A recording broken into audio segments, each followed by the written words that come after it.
Okay, good evening and welcome. One second. Uh, Oh, I'll let you guys know when you're live. oh,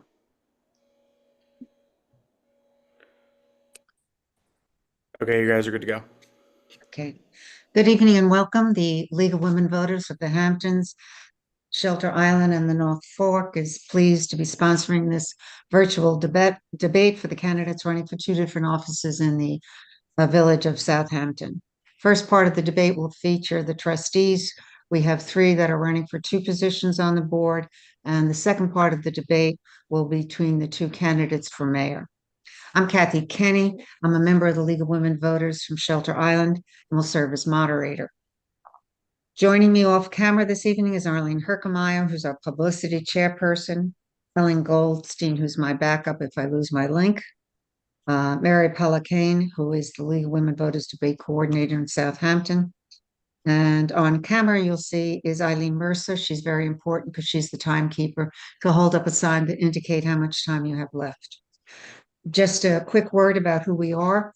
The League of Women Voters is a political but nonpartisan national organization. While we never endorse parties or political candidates, we are involved in many issues affecting our community. Foremost among our goals is to educate voters, stimulate voter interest, and encourage voter participation. We are respected for sponsoring fair and impartial candidate debates, such as this one, and for the educational materials we distribute on voting issues. We'll begin with the Pledge of Allegiance. I'll ask the candidates to remain seated during the pledge. I pledge Pledge allegiance allegiance to the to the flag flag of the of the United United States of States America and to and the republic for which for it which it stands, stands, one one nation, nation, under under God, God, indivisible, indivisible, with with liberty liberty and and justice justice for all. for all. Okay, the ground rules for the debate are as follows. Since we don't have a live audience before us, all the questions have been submitted by the community and vetted by League of Women Voters as to their appropriateness for the debate. Each candidate will have 2 minutes for an opening statement and 1 minute for a closing statement. Each candidate will have up to 2 minutes to respond to each question. In addition, each candidate will have the opportunity for one-minute rebuttal to any of his opponent's responses. If you wish to do that, just raise your hand. Hopefully I'll see it. To begin, the candidates will proceed in alphabetical order. We'll rotate that after once the questions start. And we'll start now with the opening statements. And since your name begins with B, Trustee Brown, you'll go first. Thank you. Good evening, and thank you all for being here. My name is Robin Brown, and I'm proud to be running for re-election as Southampton Village Trustee. Serving this community has been one of my greatest honors. My approach is simple: listen closely, act reasonably, and lead with heart.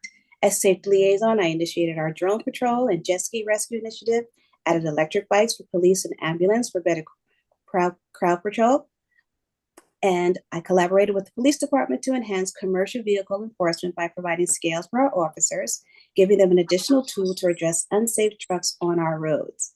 I helped negotiate mutually beneficial contract with Southampton Ambulance and Southampton Village Dispatchers that the best response time we have is with them in the Hamptons. And I've served as liaison to Southampton Art Center, Southampton History Museum, assisting in securing over $300,000 in grants. As trustee, I have focused on our beaches, public safety, and the environment as core priorities. As liaison to Cooper's Beach, I'm thrilled we have achieved our goal for regaining our #1 national ranking, and I'm sure we all are. We have also expanded Wi-Fi access to the beach and contributed to generating nearly $2 million in revenue surplus. I've introduced policies to reduce cut-through traffic in the village, improve traffic enforcement, and introduce new technologies to clean up our local waterways. I spent much of my life in humanitarian work, including projects in Liberia, where clean water access is a daily struggle. That experience gives me profound appreciation for how vital environmental stewardship is right here in our own backyards.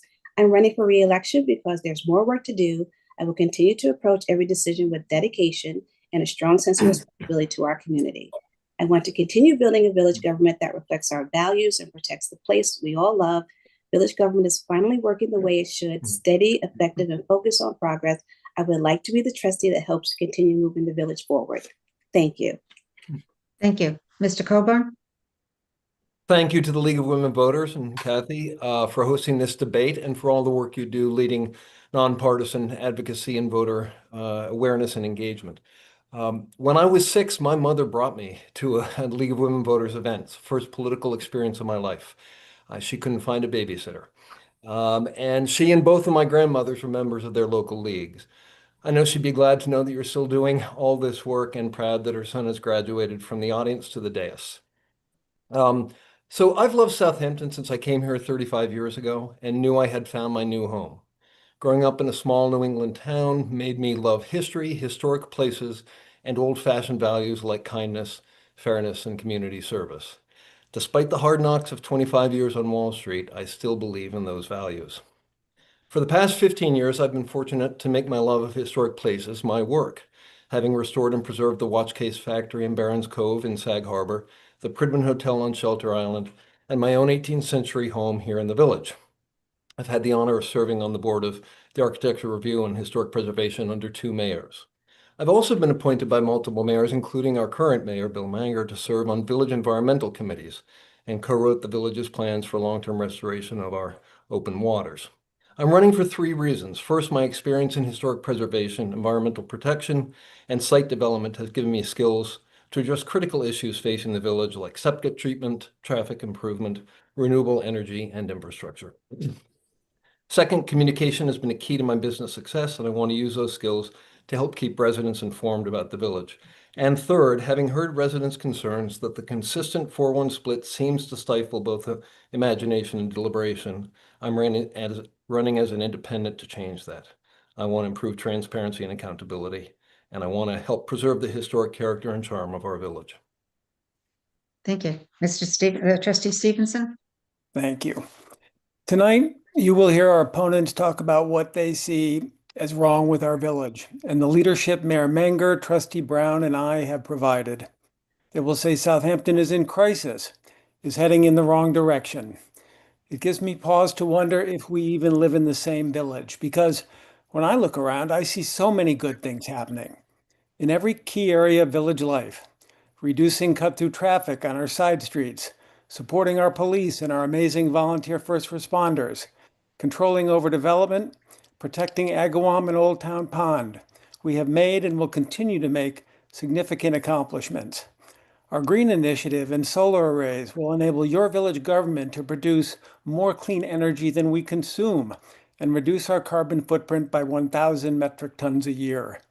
We've helped fund the restoration of our historical museum. We put a new roof on the Southampton Arts Center. And yet, thanks to strong financial management, we have achieved all this without raising taxes. You know, when I was first elected trustee, I thought I would just do the right thing and everybody would agree with me. Boy, was I naive. But I'm not hard to find. Come see me at my store, send me an email, give me a call. I will listen, keep an open mind, and try to understand your viewpoint. I'll honestly tell you my reasoning, not just what I think you want to hear.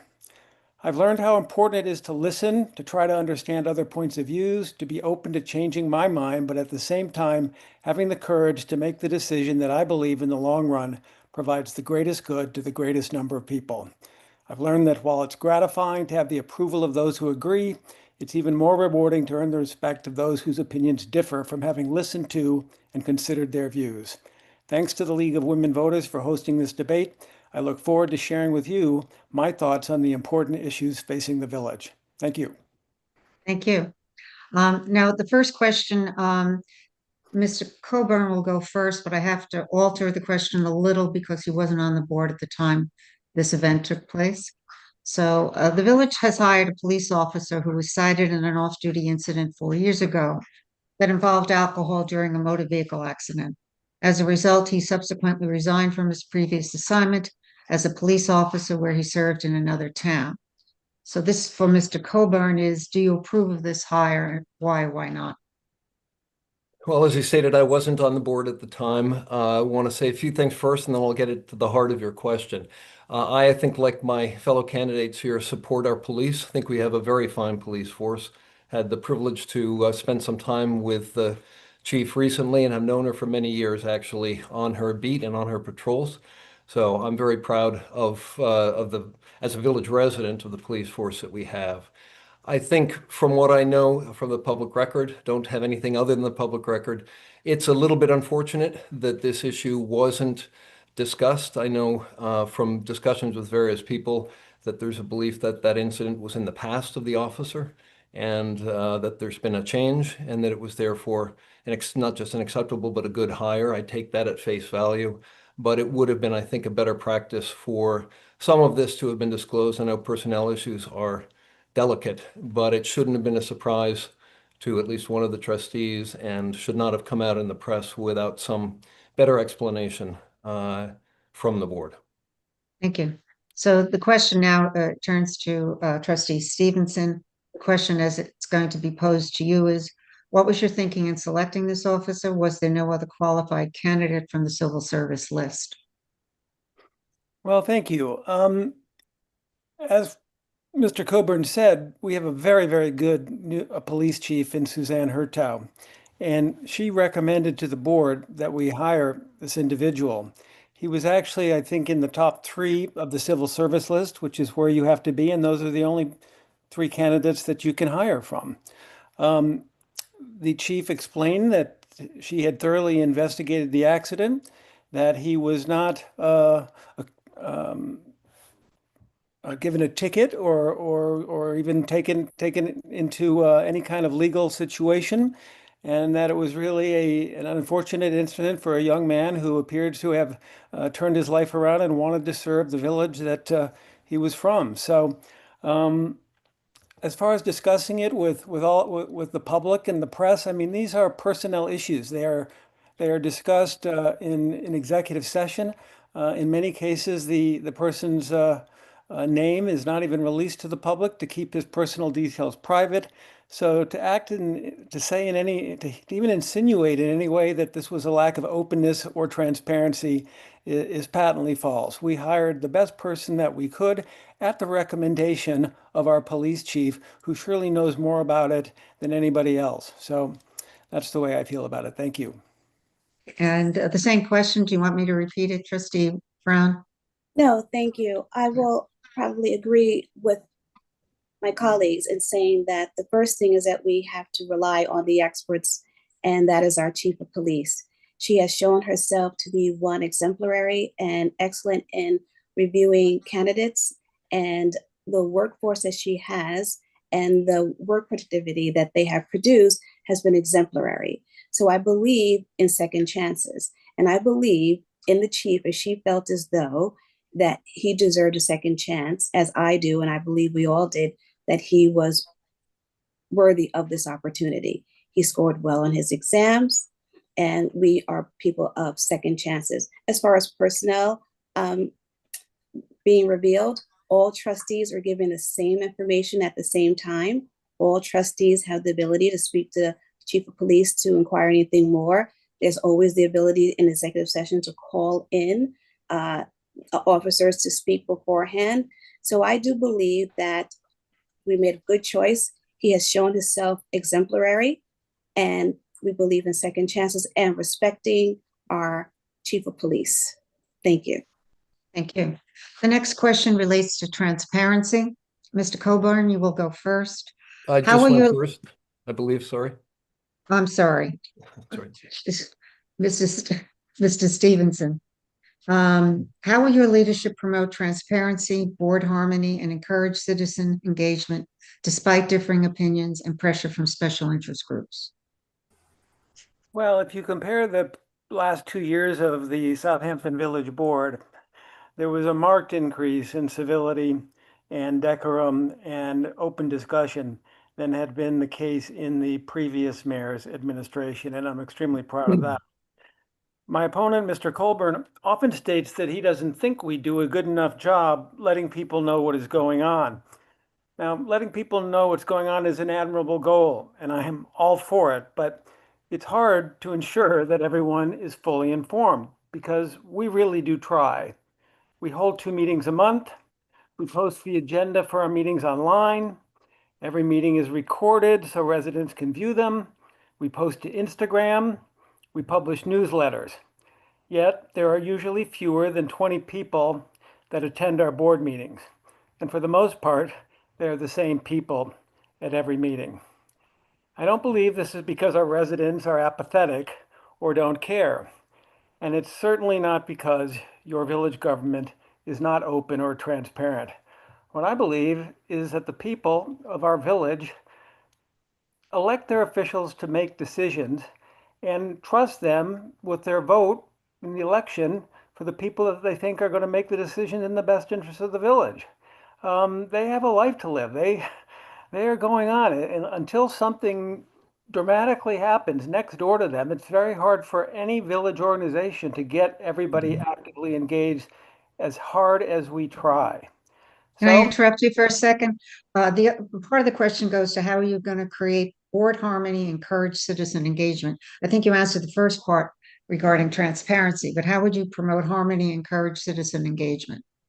I think, as I stated in my opening statement, that we have board harmony. If you've been to any of our meetings, they're very civil. People are discussing items all the time. So I think we Okay, have harmony. I'm not really quite sure how we can promote more of it. Um, I think I've taken my time now answering that bit of the question. thank you. Um, Trustee Brown, you're next, please. Could you repeat the question, please? Sure.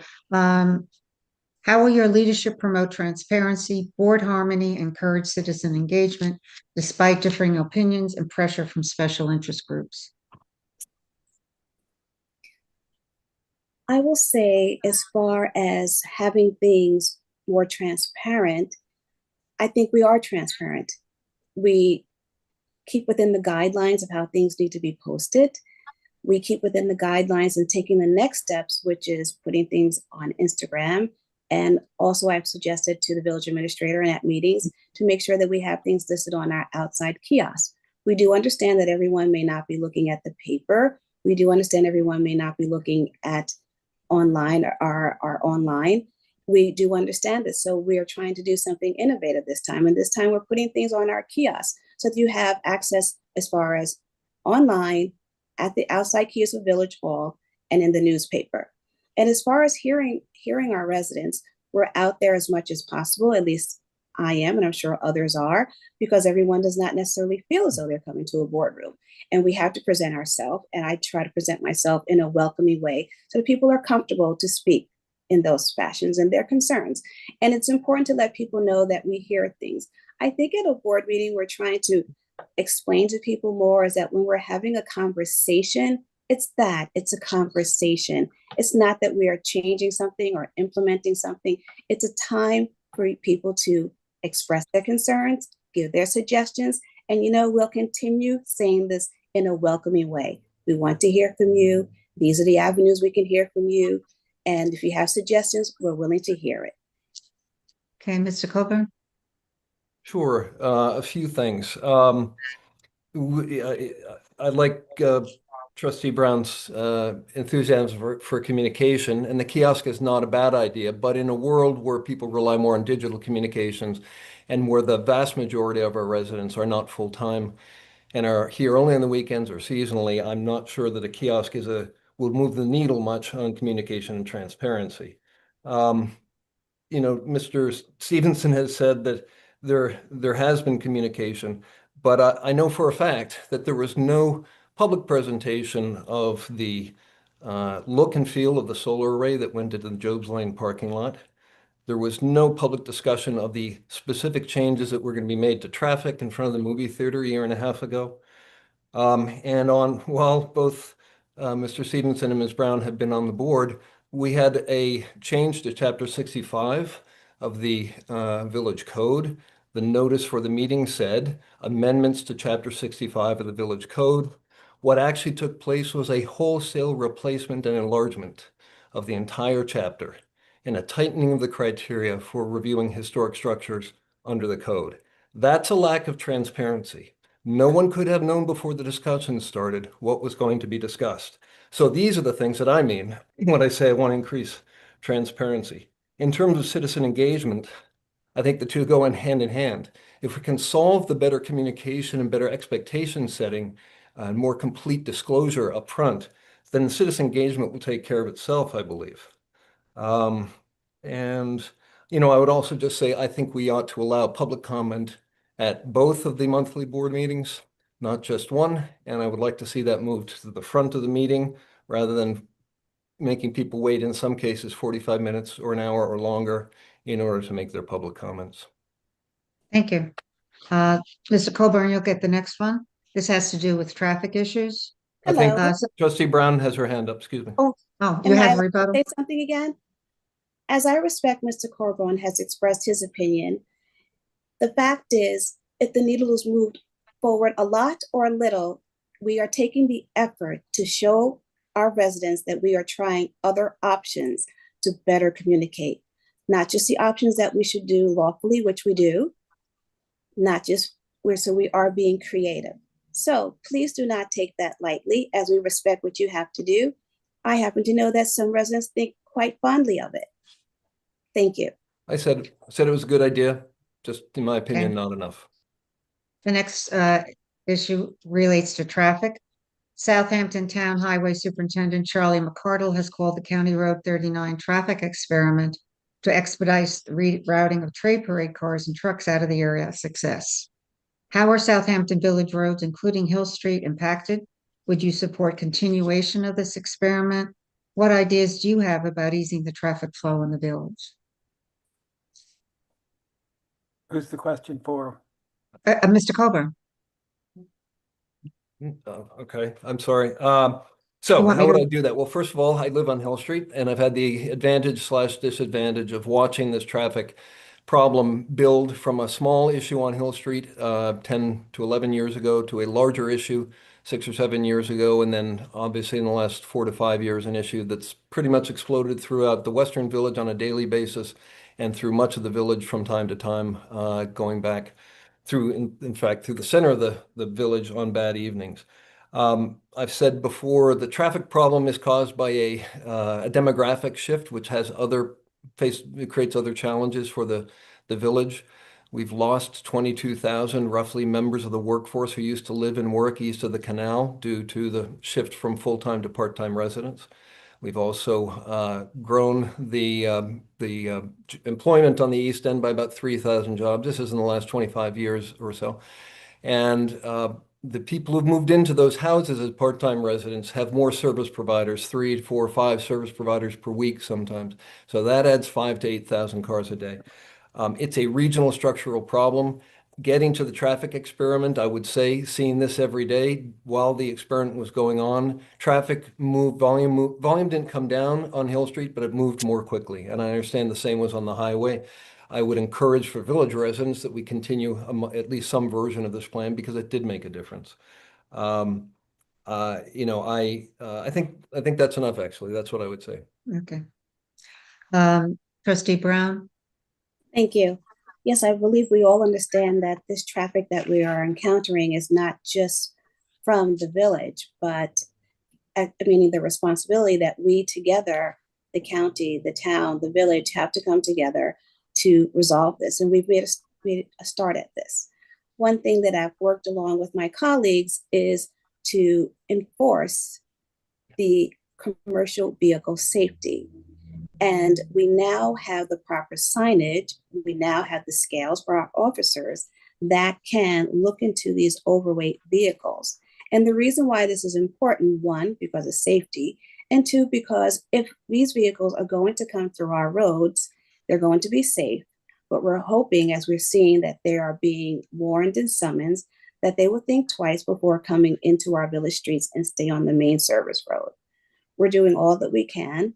We're working together with these experiments, and then we're hearing what the impact is and looking at the data.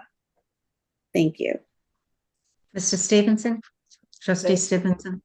Thank you. Mr. McCardle's efforts to try a new attempt to improve traffic on County 39 was very much welcomed.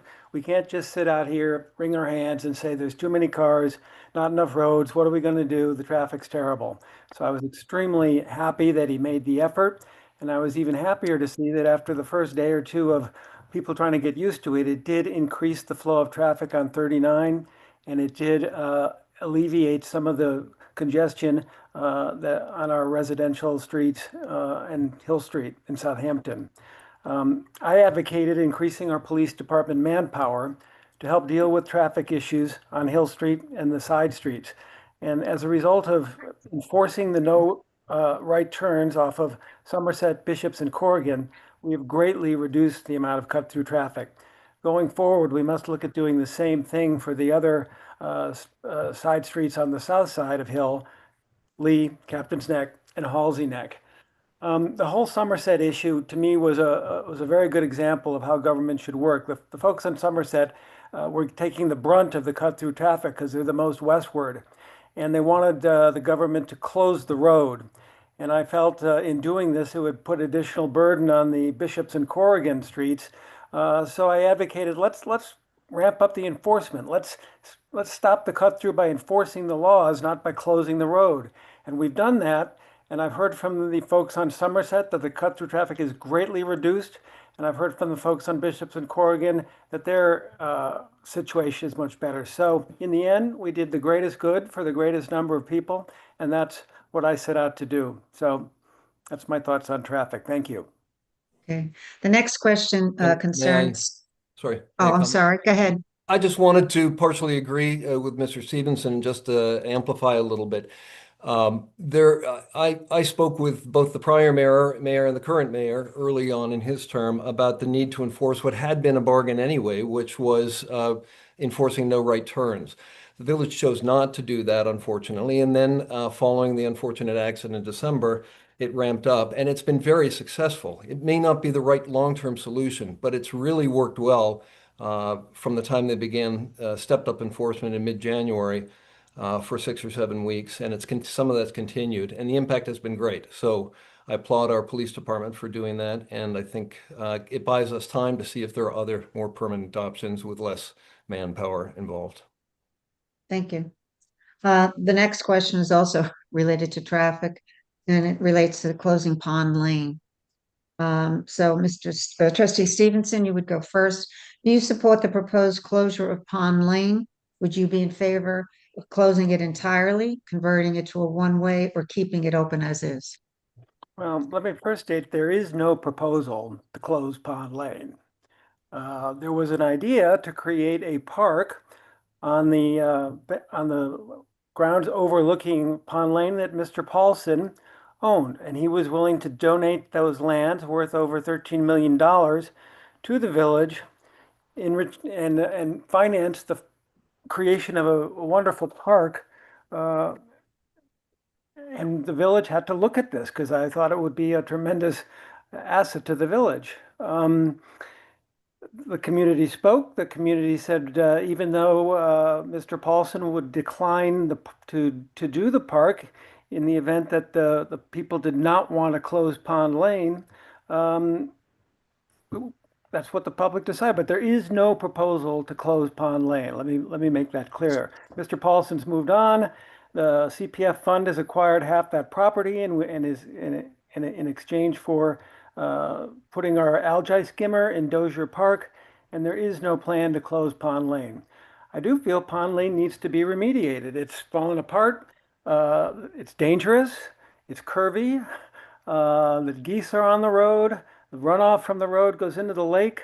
So how can we fix it? Well, I'd like to get some design engineers to take a look at how can we configure the road given the space that we have and make it safer and better for the people to transit. I'd like to ride my bike on the weekends. I don't want to go down Pond Lane and get killed because it's so curvy and in bad repairs. So we will, if we can get through the hysteria of closed Pond Lane, which is, as I said, no longer an option, we will figure out the best way to remediate Pond Lane and make it safe for people, bicyclists, and cars. Thank you. Thank you. Trustee Brown, same question. Yes, I think this is an example of showing how government works. Is government for the people, by the people. The people expressed their desire of what they wanted for Pond Lane.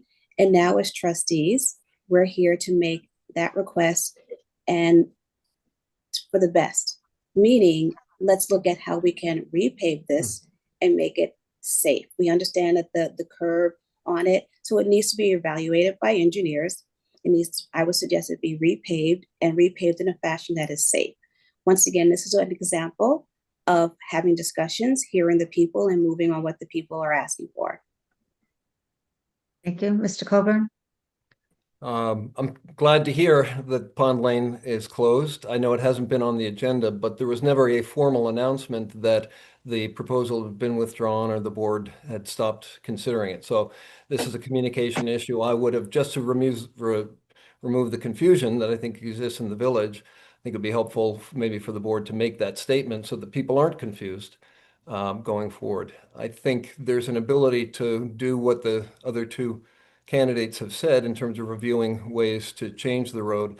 I think most people believe the curviness to it, which is not sharp curves with one exception, is actually allows people to drive more slowly and is it's a proven traffic calming method. For starters, I would repave the road immediately. But the hysteria that was described on this issue, I think it was driven in part by a sense when this plan was first presented that it had been developed in significant detail behind the scenes. And the fact is that it had been. There's an email trail that the League of Women Voters or others could look into. There was discussions for perhaps 3 years before the first public presentation about significant details on this project featuring the closure of Pond Lane. And yet it never came to the Planning Commission and wasn't discussed until a fully baked plan was basically presented to the public. So even without the merits of it, I believe that that was part of the reason for the reaction that occurred. Mr. Stevenson, you have a response? There was never a fully baked plan. This was not a plan of the village. This was a private citizen, Mr. John Paulson, who owned the property, offering to present it. The Lake Agawam Conservancy also was involved in presenting this to the village as an option for what they wanted to do. This was not a plan the village invented, presented, or worked on. It was a plan that a private citizen offered to the village, and we began discussing it as a village government the same way we would discuss any plan to donate anything to the village to see if this is something we wanted done. I personally think the village lost a tremendous opportunity to create a landmark natural environment on that land. Now it's gone, but and that's very sad for the village. And I wish we'd been able to explain in greater detail before people became so outraged about closing Pond Lane what the advantages would have been. Perhaps we could have reached a compromise of not closing Pond Lane, but it became such a cause célèbre that eventually Mr. Paulson decided that if the village did not want his gift, then that was fine with him, and we've all moved on from that. Thank you. Mr. Coburn, I think you already had one rebuttal. No, I just spoke as everyone did. I don't think I've had a rebuttal on this issue. You only get one rebuttal per debate, not on every that wasn't request. clear. Okay. I'm sorry. The next question, you would start with you, Mr. Coburn. This has to do with the solar awning in the historic district. Yeah. Residents have raised concerns about the appearance and aesthetics of the highly visible solar awning recently installed in the historic district, the Jobs Lane parking lot next to Agawam Park. How was this site selected? Why did the village exempt itself from its own zoning code? Do you support that decision? Since you weren't on the board, you can adapt that question however you wish. Well, I am on the Environmental and Sustainability Committee. I co-chair that for the village, so I'm very aware of these issues generally. And I know this Johnson Controls plan has been discussed for 3 years, and that it was initiated or largely driven by former trustee Gina Resta, and I think she deserves an awful lot of credit for it. But the explanation that's given for this, which is that it's been around for 3 years and that Ms. Resta led the project, have been, I believe, intended to give people the idea that somehow it was their fault for not paying attention, or that it was her fault for having made this decision. She didn't. The current board didn't make this decision either. It was made by one person. It was made by the current mayor. He told me this personally, and it was these panels were originally supposed to be in the West Main Street parking lot. That was the contemplation. Even for that, no rendering was given. A sketchy site plan was shown, but it would have been, in my opinion, a better place for it. There were places where trees did not need to be removed in West Main Street. We would have had to move 5 to 8 very small trees, easily done. But when the mayor said that he didn't want to do that and asked where else could go, Johnson Controls said it can go in Job's Lane parking lot. That's the sum and total of it. There was never a rendering given. It could be, and it can be, 60 to 70 feet further to the east. And as to why it was exempted, it can be exempted under the Monroe Principles from Monroe County, New York. A government can exempt itself, and it's presumptively exempted from Type 1 secret review because under amendment by Governor Hochul, things just like this are presumptively a Type 2 action under secret. So this is an example of where residents were surprised. They were really never given an opportunity to know that this was going to happen or to see what it might look like, and we can do better. So am I reading that you did not support the way this decision was arrived at? That's correct. There ought to have been at some point a rendering shown and an explanation to the public that these were going there and why or whether there were or were not other locations available. Okay, thank you.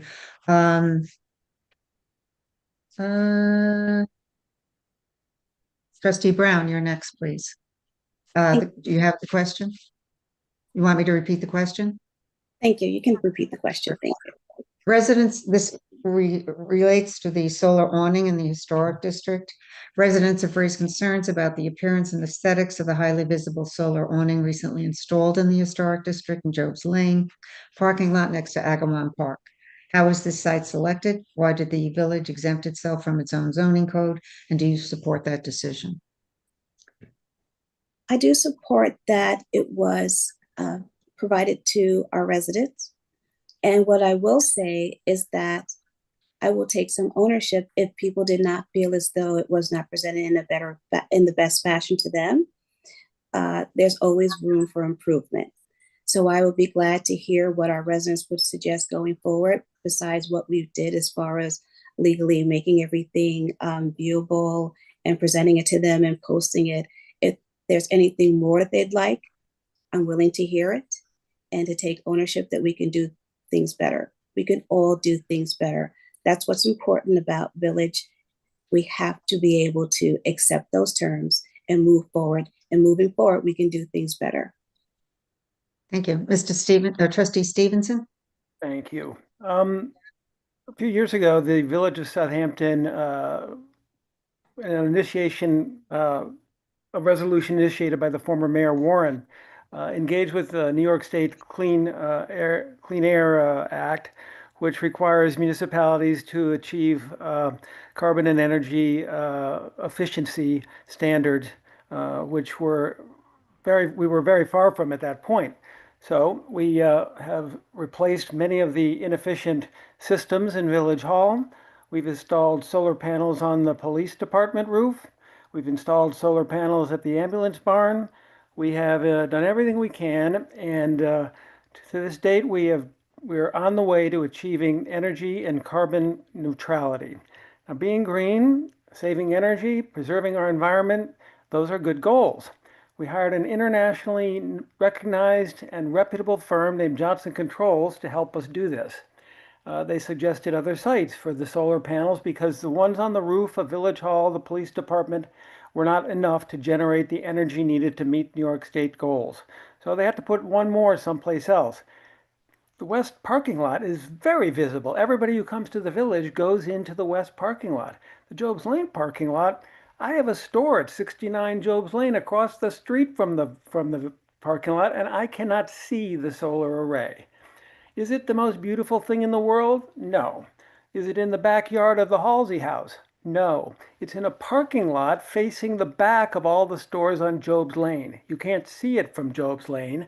You can barely see it from Agawam Park, and once we plant some additional trees, you won't see it at all. And yet it helps us achieve energy neutrality. And on a hot day in July, when it's 90 degrees out and your car is parked under that array, you're going to be happy.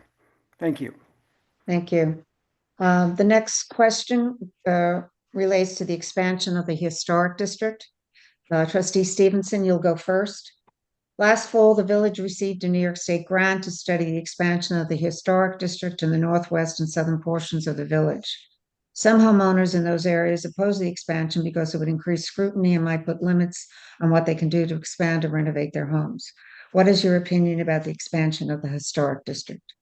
Well, this goes back to keeping the residents involved and informed. When the master plan, which had not been revised in 20 years, was revised a few years ago, it specifically states in that master plan that the village should investigate whether it would be worth examining whether the historic district should be expanded to preserve our historic architectural legacy. We went and got a grant to pay for that study. That study is being conducted now.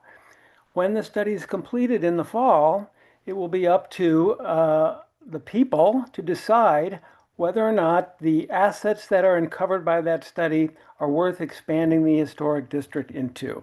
It's not a done deal. It's simply something that was stated in the master plan. When that master plan was done, we had public forums, we had meetings, we sent out an online request for opinion. We got 250 responses, but 250 responses out of 3,000 voters. So not everybody responded, and many people were surprised about the issue of expanding the historic district, and I get it. But once the information is in, and it's not in yet, all the people have a chance to weigh in. It's not going to be done without the approval of the people who live in the area, having the district expanded to cover their homes as well. Thank you. The next question has to do with the PBA contract. The Hi, village. Oh, I'm sorry. Did I not? that's fine. I'm sorry. That's fine. I feel like I'm That's fine. juggling three balls in the air. You are. It's fine. I will say that we understand about sometimes people being not very clear, or they might be somewhat confused. And we want to be clear, and we have said it over again, and we'll gently say it again, that this was a survey. This was a grant that we received. And the survey is done so that there will be more information and data to be able to be presented to our residents. This is only, and I'm so glad you brought this up, this was only a survey. We received the grant, and it is so that we can take in more information and data to give to our residents. And then there will be the opportunity for our residents to review it and to see the direction that they'd like to go forward in. Thank you. And do I get a chance to speak on this as well? Of course, yes, Thank you're you. third. So I am a champion of historic preservation, as I discussed in my opening. There's no one who's preserved more historic properties on the South Fork or East End of Long Island than I have in the last 25 years. So I love old buildings, and I like the idea of preserving them. The best way to preserve them is to ensure that they can remain relevant. Historic structures are not museums, and historic districts are not theme parks. They are homes and they are residences. But with respect to the proposal here, a couple comments. The Department of Interior and which puts standards for preservation in historic districts, and the National Trust for Historic Preservation, both of them agree on a lot of things, and in particular on the creation or expansion of an historic district. They say these are the first two steps, not hiring a consultant or doing a survey. That's not a first step. The first step, they say, is to develop a broad-based community task force to organize the thinking and investigations before hiring a consultant. And the second is to meet, the first job of that task force is to meet with the residents who would be affected by the expansion or the creation. So these are the resources that our village and our village land use boards routinely use as the gold standard for their decisions and their deliberations. We should be following them on this important journey as well. With respect to whether how this impacts residents, there's a lot of data that says that historic districts increase values, but the reason for that is because most historic districts are created in places that are falling apart. There's nowhere for values to go but up. The exceptions are in places with high land values and limited opportunities for development or redevelopment, in which case it puts values down. That's a definition of Southampton Village. I think we need to be honest with residents about the fact that there will be, because there already is in the village, a discount for properties that exist in the historic district. They may still want to be part of it for various reasons, but we need to make sure whatever discussion we have in the future is an honest one. Thank you. The next question has to do with the PBA contract. Mr. Coburn, you'll go first on this. The village just entered into a new contract with the PBA. Do you think the village reached a good settlement? Some provisions included limiting newly hired officers' compensation to 75 days of vacation accrual, the use of body cameras, etc. If so, how specifically has the village benefited or not benefited? I hate doing this. I just need to say, I want to say back on historic district, the vote on this should be by the trustees and not by our Board of Architectural Review and Historic Preservation, in my opinion. With respect to the contract, I don't have access to the data that the trustees were able to look at in terms of personnel data that is confidential, as I mentioned before, and some of the comparative contracts for other unions. So it's a little hard for me to comment. I was a little concerned that this came up as basically a walk-on motion at a meeting, at the very end of one meeting, to review and approve that contract. So that's not, to me, best practices.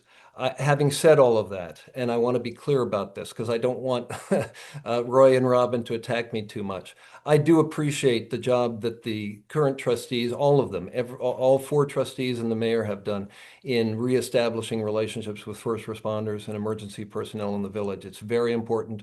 I don't know the details. That you say you don't want to see the sausage being made sometimes. I think the sausage was pretty ugly for a while here in the village. So the one thing I would say is coming to an agreement with appears unanimity of the board with an important union in the village, to me sounds like a good thing, but I really can't comment on the relative merits without access to information that only comes to trustees. Thank you. Trustee Brown. I will say that the atmosphere is definitely improved between our officers and the trustees. I will say that the level of trust has grown. I will say that it's a mutual trust that we respect their work ethics and they respect that we are there to support them. Now, as far as the negotiation, it was a give and take, and our police officers are quite vocal and clear about what is working for them and what's not working for them. And I must say, this time things were quite agreeable, meaning that there was a middle ground that we came to.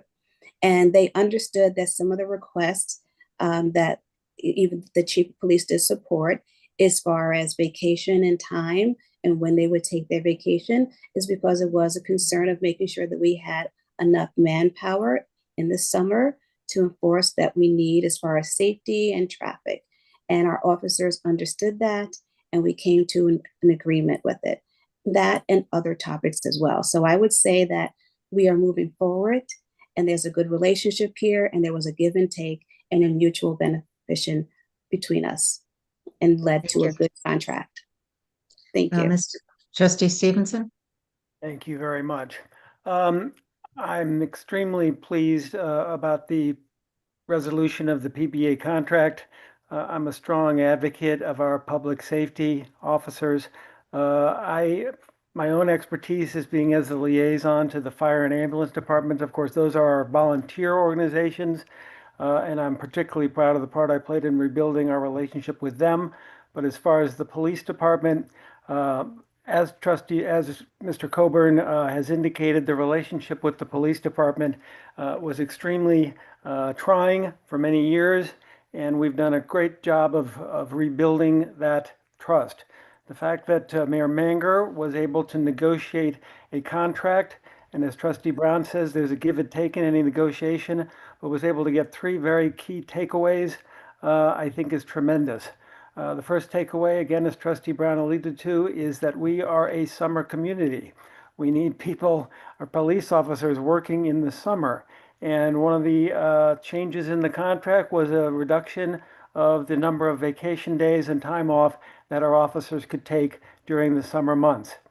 The second thing that Mr. Mayor Manger was able to achieve was to gain the right to evaluate each officer's performance. It sounds incredible in an organization that there wasn't that ability for the chief to say, this guy's doing a great job, or that lady's doing a wonderful job, or that officer needs to improve his performance. That was not available to our chief of police, and now it is.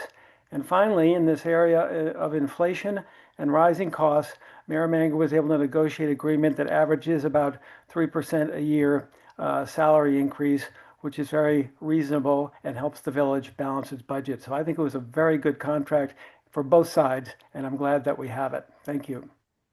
Thank you. Looking at the time, that had to be our last question. We're going to move to 1-minute closing statements in reversed order. So Trustee Stevenson, would you give us your 1-minute closing statement? Thank you. I believe most people in the village agree on what they want from government. Keep them safe, to preserve and enhance the qualities that make Southampton so special, to spend their tax dollars wisely. Before every board meeting, I pledge allegiance to the flag of the United States of America and to the republic for which it stands. That word republic is very important because in a republic, the people elect one of their own to represent them. They choose that individual based on knowing them, their contributions to the community, and the views they have expressed. Then they trust that person to make decisions on their behalf. I weigh our residents' input, along with my nearly 70 years of living in and loving Southampton, to make the decision that I believe is in the best long-term interest of the village. Southampton is in a better place than it was 2 years ago. We've done a lot. There is, of course, more to do. I would be honored if you would continue to trust me to represent you by voting for me on June 20th. Thank you. Thank you. Mr. Coburn? Mr. Stevenson said Friday that the trustees are elected to make decisions and voters choose every 2 years whether they like those decisions. Roy is right. So, if you're upset by the handling of Pond Lane or disappointed by lack of progress on a sewer, wish there'd been more consideration before installing solar canopies in the heart of the historic district, or feel duped by broken promises to eliminate lifetime benefits for trustees, then you should also agree with Roy, who said, if you don't like that after a couple of years, you get rid of me. I think in fairness, Roy was using the first person to make a generic point. Don't vote for an incumbent who's fallen short of their promises and your expectations. So what qualifies me to step in? I've made shifts in my career before and excelled when I did so I have confidence I can do so here, particularly with the work that I've already done with and for the village over nearly a decade.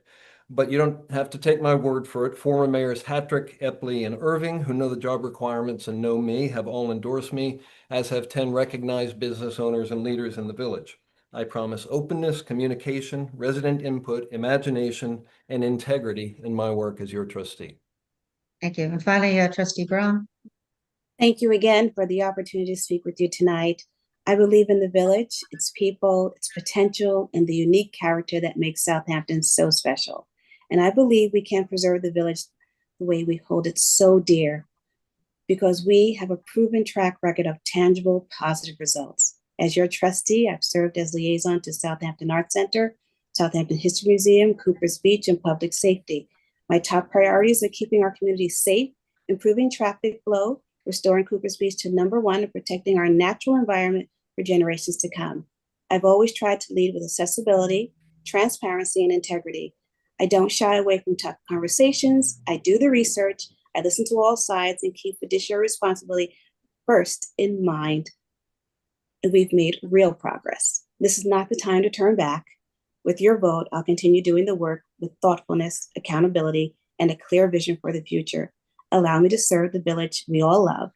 Please elect Robin Brown for trustee. And I thank you. Thank you. On behalf of the League, I'd like to thank all the candidates for participating in tonight's debate. Thank you. And I'd also like to thank all those who took time to submit questions. And a very special thank you to the staff at Southampton LTV, whose technical support has made it possible to hold this virtual debate. It's being recorded and will be available on Southampton CTV's YouTube channel beginning tomorrow until the day of election on the 20th of June. Finally, our thanks to the voters of Southampton Village for watching and taking an interest in their village government. Please remember that voting will take place on Friday, June 20th from 9 a.m. to 9 p.m. at the Southampton Cultural Center, Levitas Center, 25 Pond Lane. The debate for the second part of this program, featuring the two candidates running for mayor of the village, will be promptly at 7 o'clock and 6 minutes. Please join us by exiting this debate and signing again on to CTV's YouTube channel.